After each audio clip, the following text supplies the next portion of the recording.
Here's how to get Sound ID on Roblox. So the first step is to open up Roblox on your browser.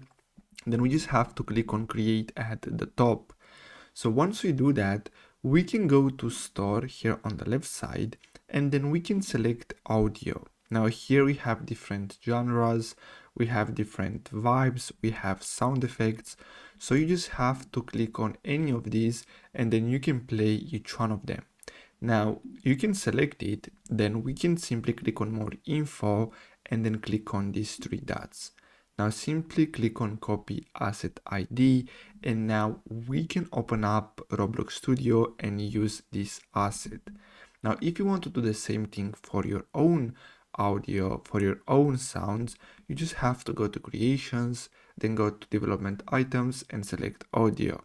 Now, if you want to learn how to add your own audio to Roblox and make it public, make sure to check out my other tutorial about that.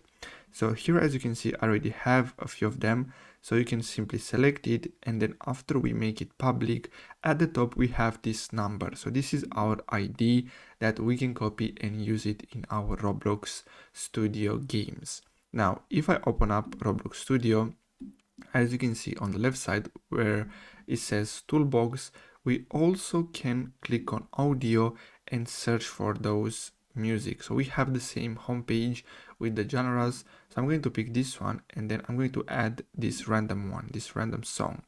So let's say you have this audio, this music item, you can select it, and in the properties we have the sound ID. So we can simply replace this with whatever we want. We just have to copy the number here, and basically we'll have that sound in our game. So basically that's all for today's video. Thanks for watching.